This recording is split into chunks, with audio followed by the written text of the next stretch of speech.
जय श्री राधे दोस्तों। आज हम सुनेंगे सोमवार व्रत कथा। प्राचीन काल की बात है। एक गांव में एक साहूकार साहूकारनी रहते थे। साहूकार बहुत धनी था, लेकिन उसकी कोई संतान नहीं थी। साहूकार अपनी संतान को लेकर हमेशा चिंतित रहता था। साहूकार भगवान शिव को प्रसन्न करने के लिए सोमवार के व्रत किया करता था और व्रत के दौरान भगवान शिव माता पार्वती का पूजन किया करता था और शाम के समय शिवलिंग पर दीपक जलाता था। साहूकार की पूजा अर्चना देखकर एक दिन माता पार्वती भगवान शिव से कहने लगी, हे स्वामी, ये साहूकार आपका परम भक्त है। प्रत्येक एक सोमवार को आपकी विधि विधान से पूजा अर्चना करता है। मुझे लगता है कि आपको उसकी मनोकामना पूर्ण करना चाहिए। भगवान शिव माता पार्वती की बात सुनकर कहने लगे, एक गौरी, ये संसार एक कर्म क्षेत्र है।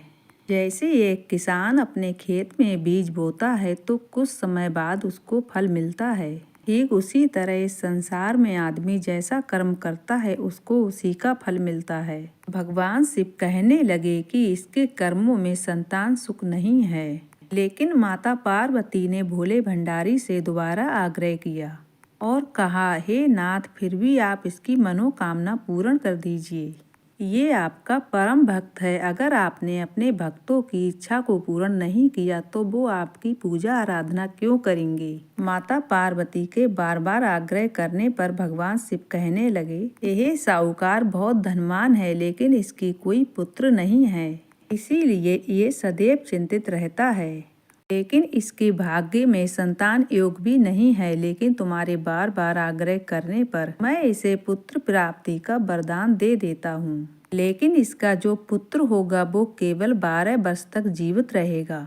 फिर एक दिन साहूकार को शिवजी ने सपने में दर्शन दिए और कहा उसको जल्द ही पुत्र रत्न की प्राप्ति होगी, लेकिन उसका पुत्र दीर्घायु नहीं रहेगा, केवल 12 वर्ष तक ही जीवित रह पाएगा। भगवान शिव की ये बात सुनकर साहूकार ना तो ज्यादा प्रसन्न हुआ और ना ही दुखी हुआ।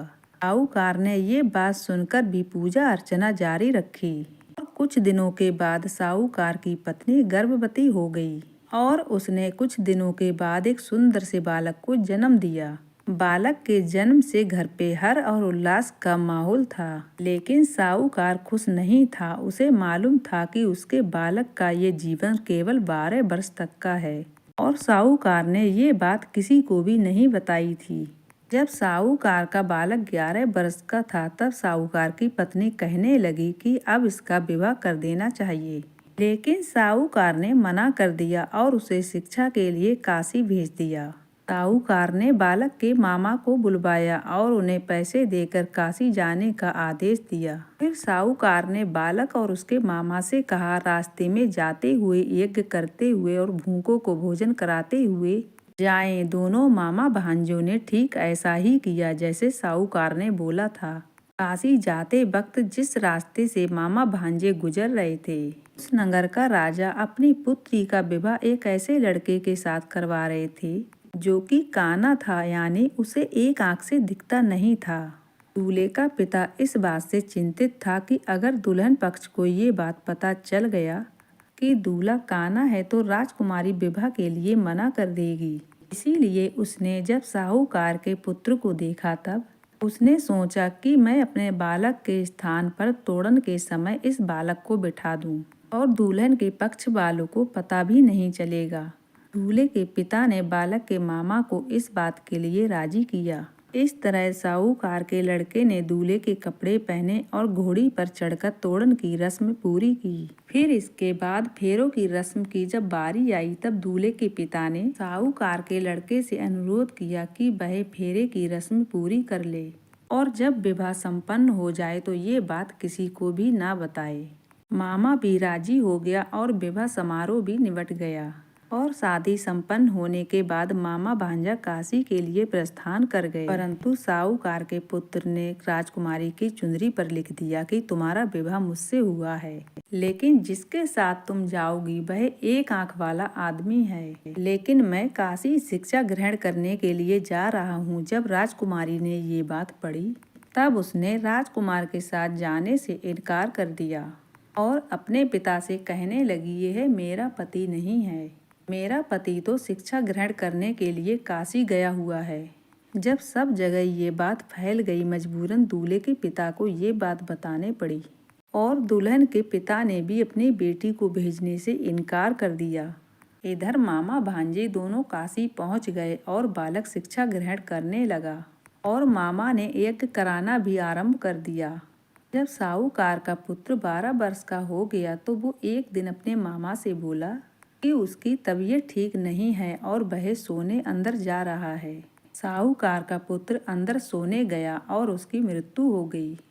कुछ देर बाद मामा अंदर पहुंचे। उसने अपने मृत भांजे को देखा। तब वह बहुत दुखी हुए, परंतु वो रो नहीं सकते, वरना उनका यज्ञ अधूरा रह जाता। इसीलिए मामा ने बाहर जाकर अपना यज्ञ पूरा किया। ब्राह्मणों को भोजन करवाने के बाद मामा अपने मृत भांजे को देखकर फूट फूट कर रोने लगे। उसी वक्त उसी मार्ग से माता पार्वती भगवान शिव गुजर रहे थे। जब माता पार्वती ने किसी की रोने की आवाज़ सुनी तो वो शिव जी से कहने लगी, हे स्वामी, किसी के रोने की आवाज़ आ रही है, चलो उसके दुखों को दूर कर देते हैं। जब शिव पार्वती मामा के पास पहुंचे और उन्होंने उस मृत बालक को देखा, तब हैरान रह गए, क्योंकि वह बालक भगवान शिव के आशीर्वाद से जन्मा था। साहूकार का पुत्र था। माता पार्वती ने कहा, हे नाथ, ये तो साहूकार का पुत्र है जिसको आपने केवल 12 वर्ष तक का ही जीवन दिया था। माता पार्वती ने जब मृत बालक को देखा तब उनको दया आ गई और वह शिवजी से कहने लगी, हे स्वामी, आप इस बालक को जीवन दान दे दीजिए, वरना इसके माता पिता जीते जी मर जाएंगे। माता पार्वती के बार बार आग्रह करने पर भगवान शिव ने उनकी बात मान ली और उस बालक को जीवन दान दे दिया। साहूकार का पुत्र जीवित हो गया और मामा भांजे अपने घर की ओर के लिए प्रस्थान कर दिए। रास्ते में साहूकार का पुत्र उसी शहर से गुजरा जहां उसका विवाह हुआ था। दुल्हन के पिता ने बालक को पहचान लिया और मामा भांजे को लेकर अपने महल आ गए। दुल्हन के पिता ने एक समारोह किया और अपनी पुत्री को साहूकार के पुत्र के साथ भेज दिया।